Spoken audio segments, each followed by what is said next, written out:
మాకు మా పర్యటన మా కార్యక్రమాలు ఎంత ముఖ్యమో ఆ కార్యక్రమాలకు వచ్చేటువంటి ప్రజలు మా పార్టీ కార్యకర్తలు మా అభిమానులు కూడా మాకు అంతే ముఖ్యం. మీకున్నటువంటి జాగ్రత్తల కన్నా మాకు ఇంకా ఎక్కువ జాగ్రత్తలు తీసుకుంటాం. మీరు ఎక్కడో ఏదో జరిగింది ఆ జరిగింది మళ్ళీ ఇక్కడ జరగొచ్చు అందుకని మేము పర్మిషన్ ఇవ్వట్లేదని అంటే ఇదే ప్రతిపక్ష నాయకుడు ఇదే చంద్రబాబు నాయుడు గారు ప్రతిపక్ష నాయకుడిగా ఉన్నప్పుడు ఇంతమందిని పొట్టన పెట్టుకొని ముఖ్యమంత్రిగా ఉన్నప్పుడు పొట్టన పెట్టుకొని అయినప్పటికీ కందుకూరులో ఇన్సిడెంట్ అయినప్పటికీ ఎక్కడ ఇన్సిడెంట్ బేస్ చేసుకొని మనం ఏదో రాజకీయం చేస్తున్నాం అనేటువంటి ఉద్దేశంతో అనుకుంటారని ఆ రోజు మా ప్రభుత్వం పర్మిషన్స్ ఇచ్చింది జాగ్రత్తలు తీసుకోమని చెప్పాం.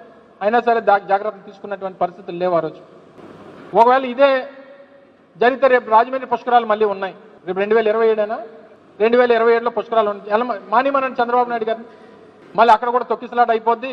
ఏదన్నా అయిపో గతంలో నేను ఒక 29 మంది చంపేశాను మళ్ళీ నేను వెళ్తే మళ్ళీ చచ్చిపోతారు మళ్ళీ నా షూటింగ్ కోసం నా డైరెక్షన్ కోసం నా వీడియోల కోసం నా రీల్స్ కోసం నేను నా పబ్లిసిటీ కోసం వెళ్తే మళ్ళీ ప్రజలు చచ్చిపోతారేమో నేను వెళ్ళడం మానేస్తానని చెప్పి స్టేట్మెంట్ ఇవ్వమని చంద్రబాబు నాయుడు గారు. అంటే మీకు ఒక రాజ్యాంగం ఈ రాష్ట్రంలో సామాన్యమైనటువంటి ప్రజలకి ప్రతిపక్షాలకి ఒక రాజ్యాంగం.